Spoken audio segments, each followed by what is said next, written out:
우리의 인생의 모든 순간을 우리가 기억하지는 못하죠. 모든 순간들을 다 기억하지 못하고 어떤 특별한 날들만을 우리가 기억할 뿐입니다. 20살이었던 제 삶도 그런데요. 제가 여전히 20살의 이영석을 떠올리면 떠오르는 장면들이 몇 개 있어요. 그 중에 제가 농구를 잘하진 못하지만 하는 걸 좋아해서 20살 때 수업에 들어가기보다는 농구를 열심히 했던 기억들이 나요. 하루는 마찬가지로 그렇게 열심히 농구를 하고 집에 오는 길이었는데 제 체력을 넘어서서 농구를 하다 보니까 너무 지쳤었나 봐요. 근데 20살 때만 해도, 지금은 자리가 나면 바로 앉겠는데 20살 때만 해도 혹시 나이 드신 분이, 혹시 힘든 사람들이 자리를 앉지 못할까봐 자리에 안 앉고 서서 이제 지하철을 타고 다녔었거든요. 그날도 너무너무 지쳤는데 혹시 못할까봐 서서 오고 있었어요. 그러던 중에 그때만 해도 이제 지하철에 물건 팔던 분들이 굉장히 많았거든요. 어떤 할머니가 허리가 완전히 굽으셔서는 뻥튀기를 이렇게 들고 가시면서 물건을 파시는 거예요. 그때 제 주머니에 딱 1,000원이 있었거든요.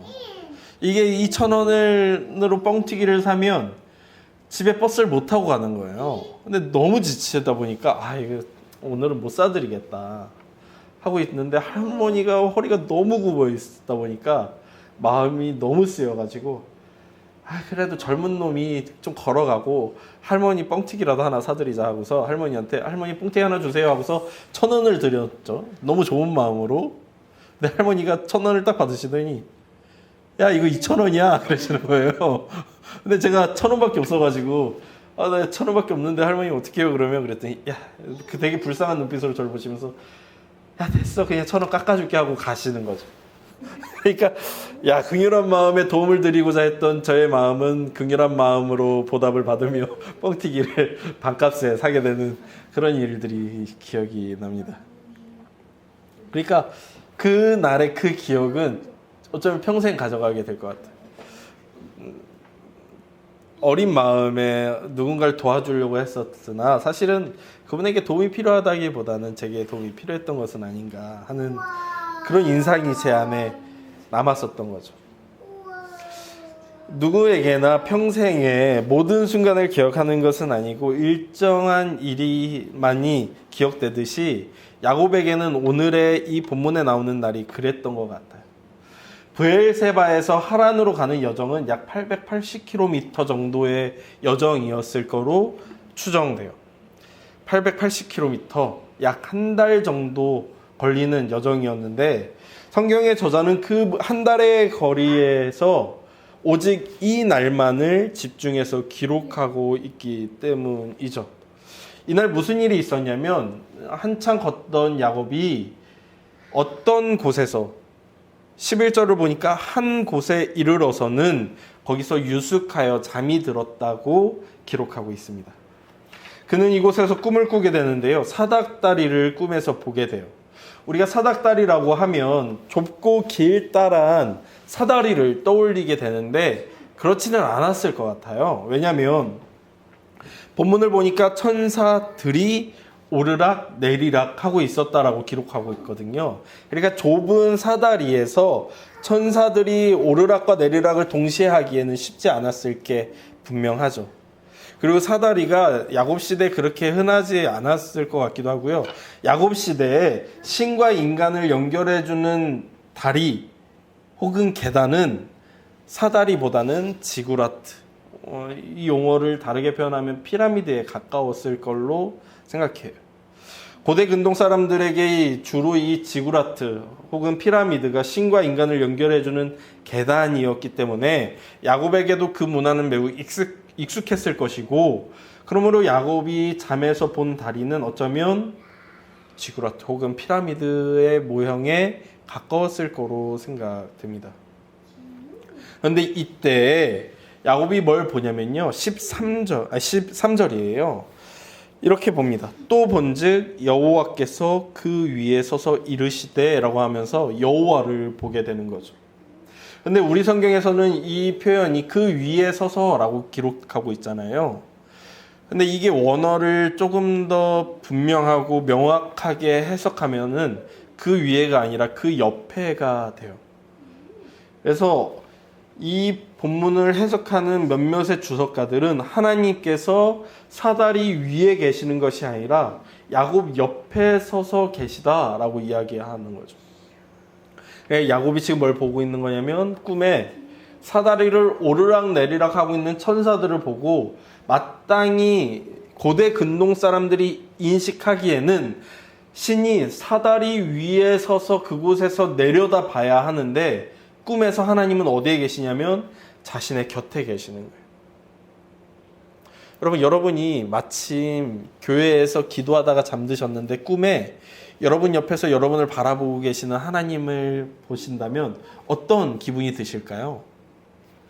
하나님이 드디어 내 꿈을 이루시는구나. 우리 교회를 막 사람들을 들어오게 한다라는 내 기도를 들으시고 이제 보내주시려나 하는 기대와 감격과 어떤 즐거움으로 가득하실까요? 그렇지 않았을 것 같아요. 왜냐하면 고대 근동 사람들에게 신의 현현은요, 그리고 신의 얼굴을 마주 본다는 것은 죽음의 공포를 느끼는 어떤 것이었거든요. 왜 그 사사기에 보면 삼손의 부모가 신의 천사를 만나서 네가 아들을 낳을 것이고 그 아이를 나실인으로 키워라 라는 이야기를 듣잖아요. 그 천사의 말을 들은 후에 그 아비가 뭐라고 하냐면 내가 이제 곧 죽게 되었도다. 신을 만났으니 난 죽을 것이다 라고 이야기하는 걸 보게 돼요. 기드온도 왜 바람을 피해서 사람들의 눈을 피해서 숨어서 타작을 하다가 너 여호와의 용사야 라고 말하는 천사를 만나고 하나님의 사자를 만나고 무슨 여호와의 큰 용사냐고 이거나 먹고 가라고 준 음식을 그 하나님의 사자가 하나님께 드리는 제사로 바꾸고 사라지자 기드온이 뭐라고 이야기하냐면 내가 곧 죽게 되었다. 여호와의 영광을 보았다 라고 이야기하거든요. 이사야도 이야기하죠. 죽게 되었다. 내 입의 부정함이 날 죽게 할 것이다 라고 이야기하죠. 시내산에서 신의 현현을 맞닥뜨린 이스라엘 백성들은 제발 모세를 통해서 말씀하시고 우리에게 직접 말씀하지 말아달라고 이야기해요. 내가 죽을까 두렵다라고 이야기해요. 즉 고대 근동 사람들에게는 신의 현현이라는 것은 그 거룩과 그 위엄과 그 영광을 맞닥뜨리면 죄악된 나는 죽을 것 같은 공포를 느끼게 되는 것이 고대 근동 사람들의 인식이었어요. 그러니까 자다가 그 거룩하고 영광된 여호와의 얼굴을 맞닥뜨리게 된 야곱이 얼마나 두려웠겠어요. 거기다가 하나님께서 야곱에게 뭐라고 말씀하시는지 조금 더 보면요. 또 본즉 여호와께서 그 위에 서서 이르시되 나는 여호와니 너의 조부 아브라함의 하나님이요 이삭의 하나님이라 라고 이야기하고 계시다고요. 이삭의 하나님이라고. 바로 전장에서 야곱이 이삭을 속여서 그의 축복을 훔치잖아요. 근데 그 이삭의 하나님이라고 자기를 소개하고 계시다고요. 자신의 행적에서 오는 하나님이 왜 왔지? 나를 이제는 책망하시고 내 죄악을 징벌하러 오셨나? 라는 두려움이 자연스럽게 그의 안에 일어나게 되는 것이죠. 얼마 전에 한 후배와 대화하는데 그 후배가 그런 얘기를 한 적이 있어요. 형, 나는 천국은 못 갈 것 같다. 하나님이 내 죄를 징벌하시고 징치하시면 내 죄는 천국에 어울리는 사람은 아닌 것 같아 라는 이야기를 한 적이 있거든요. 근데 그 친구가 되게 어마어마한 잘못을 했느냐? 꼭 그렇지도 않아요. 누구에게나 일어날 법한 일이었거든요, 제가 보기엔. 그런데 그 친구가 가지고 있는 죄에 대한 예민함이 하나님 앞에 자신을 두기에는 자신의 모습이 너무 추악하게 느껴지는 것이죠. 하나님의 그 영광된 빛이 우리를 비추면 어쩌면 우리가 경험하게 되는 건 그런 걸지도 모르겠어요. 하나님이 내 기도를 들으셨구나, 응답하러 오셨구나 보다는 그 빛이 비춰줄 때 내가 평소에는 깨닫지 못했던 내 죄악이 드러나면서 하나님 나를 떠나십시오. 나는 죄악된 자입니다. 라는 고백이 자연스럽게 우리 안에 일어날 수 있는 것이죠. 하나님의 그 거룩함 앞에 난 도저히 어울리지 않는 사람이다 라는 고백이 자연스럽게 드러나게 되는 날들이 우리에게 있곤 하는 거죠. 야곱이 그렇게 두려움에 떨게 됐을 때 하나님께서 하시는 말씀은 무엇이냐면 14절입니다. 우리 14절을 함께 읽어보도록 하죠. 함께 읽겠습니다. 시작. 내 자손이 땅에 티끌같이 되어 네가 서쪽과 동쪽과 북쪽과 남쪽으로 퍼져나갈지며 땅의 모든 족속이 너와 내 자손으로 말미암아 복을 받으리라. 아멘. 하나님께서요 야곱을 책망하지 않으세요. 너 왜 내 사람 이삭을 속였느냐? 너 왜 이삭의 축복을 훔쳤느냐? 라고 책망하지 않으시고요. 너는 복의 근원이 될 것이다. 너는 복의 통로가 될 것이다. 라고 말씀하세요.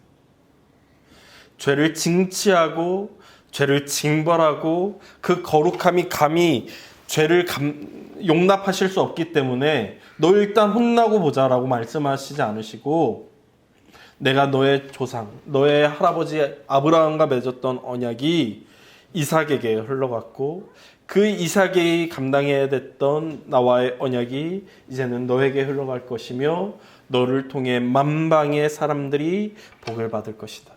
너는 복의 통로가 될 것이다 라고 말씀하세요. 그런데 그 하나님의 말씀은요 야곱의 어떠함에 따라서 이루어지는 게 아니에요. 15절은 이렇게 말씀하십니다. 우리 15절도 함께 읽어보도록 하죠. 함께 읽겠습니다. 시작. 내가 너와 함께 있어 내가 어디로 가든지 너를 지키며 너를 이끌어 이 땅으로 돌아오게 할지라. 내가 내게 허락한 것을 다 이루기까지 너를 떠나지 아니하리라 하신지라. 아멘. 이걸 나누면요 하나님께서 야곱에게 이렇게 이야기하시는 거예요. 나는 너와 함께 있을 것이다. 나는 너를 지킬 것이다. 나는 너를 이끌 것이다. 나는 너로 돌아오게 할 것이다. 나는 다 이룰 것이다. 나는 너를 떠나지 않을 것이다. 그러니까요 하나님께서 너는 복의 근원이 될 거야 라고 말씀하신 후에 왜 너가 복의 근원이 될 거냐면 네가 특별하기 때문에, 너는 언약과 어울리기 때문에, 너는 거룩하기 때문에, 너는 영광에 어울리는 사람이기 때문에 라고 말씀하지 않으시고요. 내가 너와 함께하기 때문에 너는 복의 근원이 될 거야. 내가 너를 지킬 것이기 때문에 너는 복의 통로가 될 거야. 내가 너를 이끌고 있기 때문에 너는 복의 통로가 될 거야. 내가 너로 언약의 땅으로 돌아오게 할 것이기 때문에 너는 복의 통로가 될 거야. 내가 다 이룰 것이기 때문에 너는 복의 통로가 될 거야. 내가 너를 떠나지 않을 것이기 때문에 너는 복의 통로가 될 거야 라고 말씀하시는 거예요. 즉 야곱이 어떠하기 때문에 야곱을 통해 복을 이루시는 것이 아니라 하나님께서 무조건적으로 야곱을 선택하시고 그의 삶을 이루기로 결정하셨고 그것을 보증하고 계시기 때문에 야곱이 복의 통로가 될 거라고 말씀하고 계십니다. 그래서 오늘 본문에서는요 야곱의 행동에 대한 책망이 없고요 그저 하나님의 결단과 하나님의 보증만이 나올 뿐입니다. 근데 왜 이러실까에 대해서 고민하는데 아이를 키워보니까 조금 알겠어요. 어린 아이를 키울 때요 무조건 모든 행동에 대해서 책망할 수 있는 게 아니에요. 어린 아이를 키울 때 때로는 이 아이가 잘못한 것을 알면서도 그저 용납해야 될 때가 있음을 경험하게 돼요. 아이를 키우다 보니까 때로는 네가 잘못했지만 네가 지금 엇나가고 있지만 그것을 책망하기 이전에 아빠는 너를 사랑하고 있어 라는 걸 아이가 이해할 수 있도록 받아줘야 될 때가 있음을 경험하게 될 때가 있어요. 특히 저희 둘째인 이 주아가요 성격이 아주 엉망진창이에요. 누굴 닮았는지 도저히 나는 모르겠는데 난 도저히 모르겠어. 생긴 걸 자꾸 사람들이 날 닮았다고 하고 저희 부모님은 너 어렸을 때는 똑같다고 하는데 저는 도저히 받아들일 수 없는 말씀이시네요. 그런데 이 친구가요 고집이 너무 세요. 그리고 지 고집대로 하다 보니까 때로는 실수하고 때로는 잘못하고 때로는 지가 잘못했음에도 불구하고 고집을 부릴 때가 있어요. 그리고 때로는 제가 혼내면서 고집을 꺾을 때가 있지만 때로는 무조건적으로 그래 내가 널 사랑한다면서 이 아이를 안아줄 때가 있거든요. 하나님께서 야곱을 만난 오늘은요 야곱이 하나님을 경험하는 첫 날이에요. 여러분, 우리가 아브라함의 인생을 보았을 때 아브라함은 우리가 하나님을 만나기 이전의 삶이 어땠는지 성경이 보여주질 않아요. 아브라함의 인생은 하나님을 만난 그 시점에서 그의 이야기가 시작되죠. 근데 야곱은 아니에요. 야곱은 하나님을 오늘 처음 만났어요. 근데 우리는 야곱의 인생을 이미 그의 출생으로부터 시작되었죠. 오늘은 그가 신의 현현을 처음으로 경험하는 날이었어요. 하나님은 그의 인생에 처음 나타나셨어요. 그렇기 때문에 그에게 그의 삶에 그의 죄성에 대해서 그의 잘못에 대해서 책망하시기 이전에 내가 너를 선택했다는 것에 대해서 너를 무조건적으로 내가 사랑한다는 것에 대해서 이해시키고 받아들이게 하시는 첫 날인 거예요. 그저 용납의 때인 날인 거죠. 그렇기 때문에 저자는 이 하룻밤에 집중하면서요, 야곱이 이 날 하나님을 어떻게 경험했는지를 우리에게 보여주고 있어요. 그저 그의 아버지에게 들었던, 그의 할아버지에게 들었던, 내가 젊었을 때에 하나님이라는 여호와라는 분을 만났는데 그분은 어떤 분이야라는 걸 이야기로 들었던 그 하나님이 그의 인생에서 직접적으로 나타나셔서 처음으로 경험하게 되는 바로 그 첫날인 거예요. 그래서 이 본문에는요, 변화가 계속해서 나타나요. 돌이 기둥이 되죠. 그가 베고 잤던 그 돌이요, 기둥으로 변하게 돼요. 이 기둥은 마치 지구라트, 피라미드, 고대 사람들이 여호와, 신과 인간을 이어주는 그 기둥으로 여겼던 기둥으로 바뀌게 됩니다. 아무런 가치 없이 땅바닥에 뒹굴던 돌이 그저 하룻밤 야곱의 머리를 베게 해주던 그 돌이 하나님과 야곱을 이어주는 기둥으로 변하게 돼요. 그러므로 그저 이야기로만 전해지던 여호와가 이제는 야곱과 인격적인 관계를 맺기 시작하는 하나님이 되십니다. 그리고 오늘 본문에서는요, 마콤이 베델이 돼요. 마콤이라는 것은 11절에 나오는 한 곳이라는 이 의미거든요. 그저 이 장소는 그저 한 곳이었어요. 이름 없는 한 곳이었어요. 근데 여호와를 만나자 이곳이 베델, 하나님의 집이 됩니다. 그저 아버지의 분노와 형의 분노를 피해 도망가던 야곱이 이곳에서 하나님을 만남으로, 그분의 사랑을 만남으로 복의 통로가 되기 시작하는 그의 여정을 보여주는 듯 말이죠. 우리의 삶에도 하나님은 동일하게 일하시는 날이 있습니다. 하나님은 여전히 우리를 이해하고 계셔요. 우리가 얼마나 더러운지, 우리가 얼마나 추악한지, 우리의 죄가 얼마나 가득한지, 우리의 죄성이 얼마나 답이 없는지 하나님은 오늘도 알고 계십니다. 그 하나님께서 우리에게 다가오셔서 우리의 약함과 어쩔 수 없음을 아시면서도 불구하고 너를 통해 복을 전하겠다라고 말씀하십니다. 우리의 죄악의 더러움에도 불구하고 우리의 아버지가 되시겠다고 말씀하시죠. 우리를 변화시켜 통로가 되겠다고 말씀하십니다. 우리의 삶을 보증하시며 우리의 삶을 책임지시겠다고 말씀하시죠. 우리가 뛰어나서도, 우리가 탁월해서도, 우리가 거룩해서도, 우리가 영광에 어울려서도 아니라 하나님 그분께서 그렇게 결정하셨고 하나님께서 보증하시기 때문입니다. 그러므로 우리의 오늘이 베델이 되었으면 좋겠습니다. 그러므로 우리의 오늘 이곳에서의 예배가 돌베개가 기둥이 되었듯 하나님과 우리를 연결해주는 기둥이 되었으면 좋겠습니다. 그러므로 이 예배를 끝내고 일상으로 돌아가는 우리의 삶이 세상과 하나님을 이어주는 복의 통로가 되기를 간절히 소망합니다. 여호와는 내게 복을 주시고 너를 지키시기를 원하며 여호와는 그의 얼굴을 내게 비추사 은혜 베푸시기를 원하며 여호와는 그 얼굴을 내게로 향하여 드사 평강 주시기를 원하노라. 아멘.